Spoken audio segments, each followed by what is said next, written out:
Les amis, voici l'histoire d'un orphelin qui possédait des pouvoirs magiques lui permettant de savoir quand et comment une personne allait mourir. Voyons comment cela se passe, d'accord? Eh bien, cette histoire commence par une scène tragique, où un avion vient tout juste de s'écraser et le nombre de morts se compte par centaines. Mais par chance, un petit garçon nommé Shinichiro a survécu et il cherche ses parents qui ont probablement péri. À ce moment-là, il entend la voix d'une fille qui demande de l'aide à Shinichiro. Mais il est si jeune qu'il ne comprend pas vraiment ce qu'il doit faire. C'est alors qu'une grande partie de l'avion tombe sur la fille et la scène se déplace vers un moment quelques années plus tard. Là, nous voyons Shinichiro, qui a maintenant bien grandi et travaille dans un garage automobile. Le propriétaire de Shinichiro est Tetsuya, qui le traite exactement comme son propre fils, et Shinichiro voit aussi en Tetsuya l'image de son père. Tetsuya va bientôt ouvrir un deuxième garage et il veut que Shinichiro en devienne le manager. Mais Shinichiro refuse cette offre car il pense qu'il n'est pas encore prêt pour ce poste. Mais Tetsuya lui laisse quand même le temps d'y réfléchir. Pendant ce temps, sa fille Mitsuko essaie aussi de convaincre Shinichiro, car elle pense elle aussi qu'il est le seul à être fait pour ce poste. De son côté, Kaneda, qui travaille aussi dans ce garage, était contrarié par cette situation car il a toujours été jaloux de Shinichiro. En effet, Tetsuya lui donnait toujours la priorité dans tous les travaux. Il exprimait souvent sa colère en embêtant Shinichiro. Aujourd'hui encore, il le harcèle et le bouscule avant de partir. À cause de cela, le téléphone portable de Shinichiro se casse et après avoir terminé son travail, il se rend dans une boutique pour le faire réparer. Là-bas, une fille nommée Aoi le salue. Shinichiro explique que son téléphone est cassé, mais selon Aoi, il s'agit d'un modèle très ancien dont il est difficile de trouver les pièces.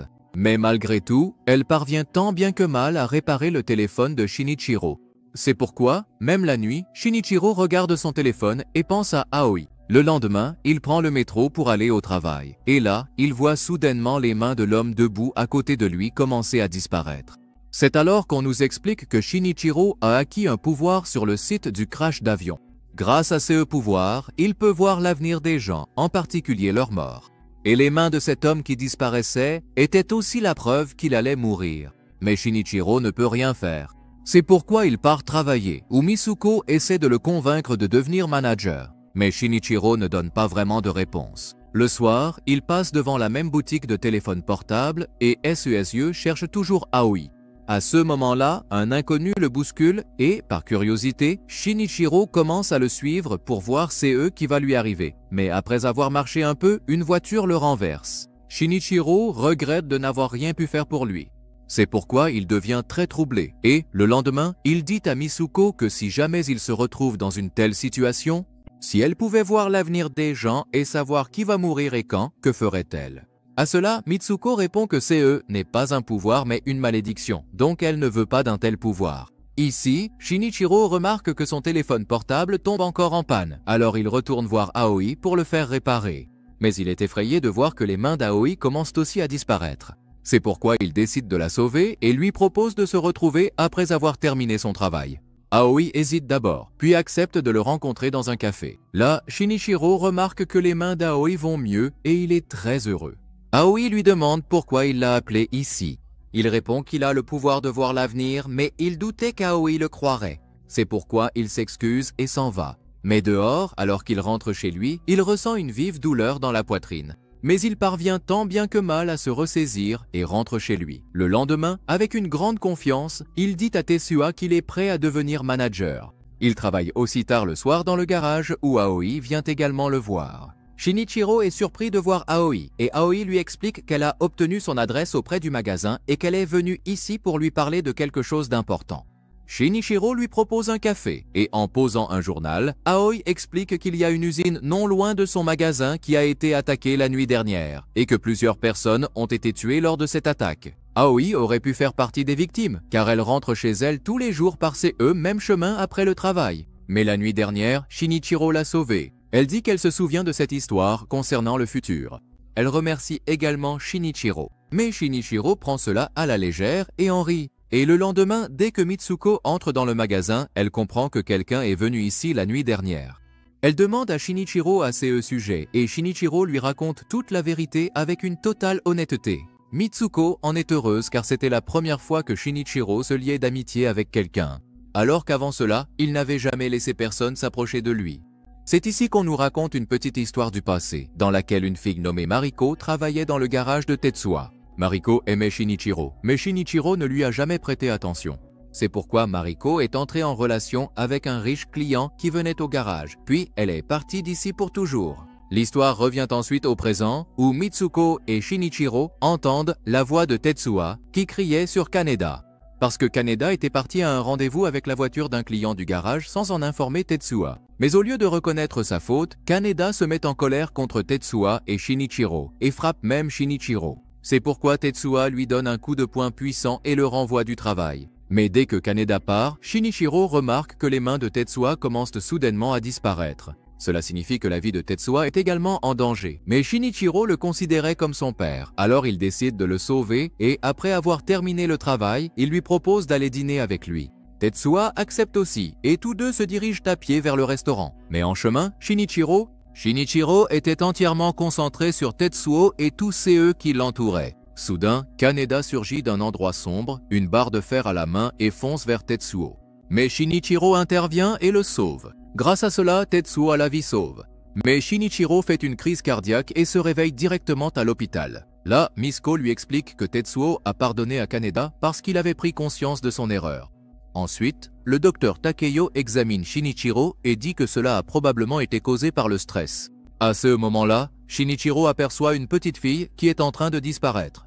Il essaye donc de la suivre. Mais Takeyo l'arrête et lui demande « Toi aussi, tu as vu cette petite fille disparaître ?» Ensuite, tous les deux discutent sur le toit de l'hôpital. Là, Takeyo explique qu'il possède aussi cette capacité et qu'on l'appelle Fortune Eye. Mais nous sommes des humains ordinaires, pas des dieux. Donc, nous n'avons pas le droit de changer le destin de quelqu'un ou d'en jouer. Et si quelqu'un le fait, c'est sa propre vie qui peut être mise en danger. C'est pourquoi il faut laisser les choses se passer comme elles doivent. Sinon, ta vie pourrait être en danger, et c'est aussi la raison de ta crise cardiaque. Après cela, Shinichiro passe tout le chemin à réfléchir à cela, et le lendemain, il invite Aoi à le rencontrer et lui fait sa déclaration d'amour. Mais Aoi s'en va d'ici sans donner aucune réponse. Mais dès le lendemain, elle accepte. Grâce à cela, ils commencent à se fréquenter et leur amour devient encore plus profond. Pendant ce temps, Kaneda revient demander du travail à Tetsuya et Shinichiro recommande aussi sa candidature. C'est pourquoi Tetsuya l'embauche. C'est pourquoi Kaneda remercie à la fois Tetsuya et Shinichiro. Le lendemain, Shinichiro achète une paire de bagues pour lui et Aoi. Il va aussi à l'hôpital pour un contrôle médical. Là, le médecin l'avertit que s'il a une autre crise cardiaque, cela pourrait lui coûter la vie. Après cela, Shinichiro se rend à son garage où un garçon vient pour faire réparer sa voiture. Ce garçon n'est autre que le petit ami de Mariko. C'est pourquoi Shinichiro lui demande des nouvelles de Mariko. Mais ce garçon raconte des choses fausses à son sujet. Il dit aussi beaucoup de mauvaises choses à Shinichiro. Mais Shinichiro reste calme. Et le lendemain, lorsque le garçon vient récupérer sa voiture, Shinichiro voit qu'il commence lui aussi à disparaître dans les airs. Cela signifie qu'il va lui aussi mourir. Mais il décide de ne rien faire. Et quelques jours plus tard, on voit Shinichiro aux funérailles de cet homme. Là, sa petite fille pleurait pour son père. En voyant cette petite fille, Shinichiro est très attristé. En même temps, il ne cesse de repenser à la fille du site du crash d'avion qu'il n'a pas pu sauver. Le lendemain, désespéré, il s'assied dans un parc. Là, des enfants de maternelle jouent avec leur enseignante. C'est alors qu'une petite fille s'approche de lui pour lui demander son ballon. Mais le corps de cette petite fille commençait aussi à disparaître lentement. De plus, les autres enfants, et même la maîtresse, commencent soudainement à disparaître eux aussi. C'est pourquoi Shinichiro vérifie les mains de tous les enfants. Mais la maîtresse pense qu'il agit de façon inappropriée avec les enfants. Alors, elle emmène tous les enfants avec elle et laisse tomber une lettre de l'école de sa main, sur laquelle il était écrit que l'école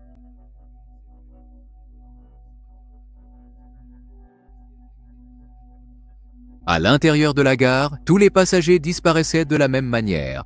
C'est alors que Shinichiro comprend qu'un accident va se produire le lendemain matin à 7h30 avec le train. Et il en est certain parce que la lettre de l'école mentionnait que les enfants allaient partir en excursion le lendemain avec CE-même train.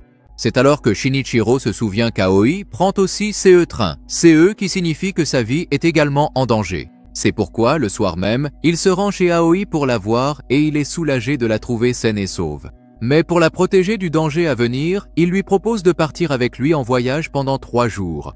Au début, Aoi hésite, mais finit par accepter, c'est eux qui rend Shinichiro heureux.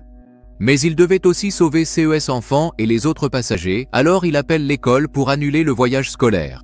Cependant, faute de raison valable, l'administration de l'école refuse d'annuler le voyage. Le soir, Shinichiro écrit une lettre dans laquelle il avoue toute la vérité à Aoi, y compris le mensonge concernant le voyage. Il y écrit aussi à quel point il aime Aoi, mais tous SES plans tombent à l'eau le lendemain matin.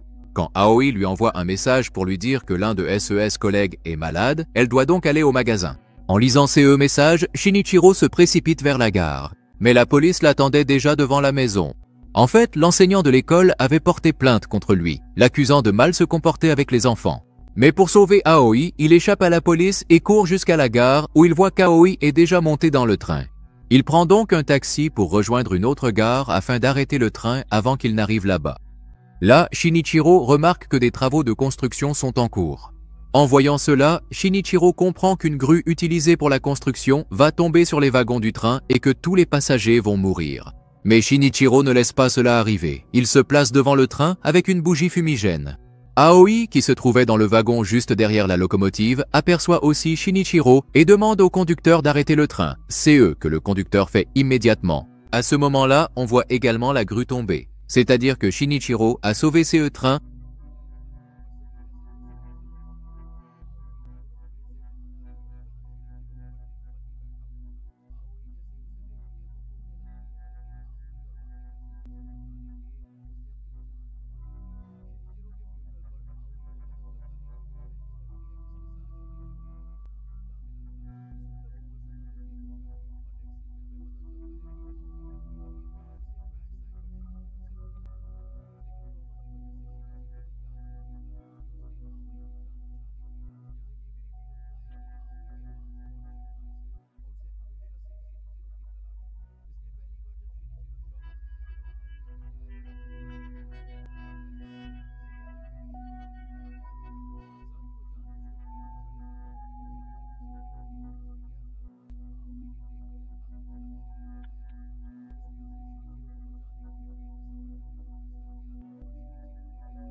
On la voit en train de lire la même lettre que Shinichiro avait écrite.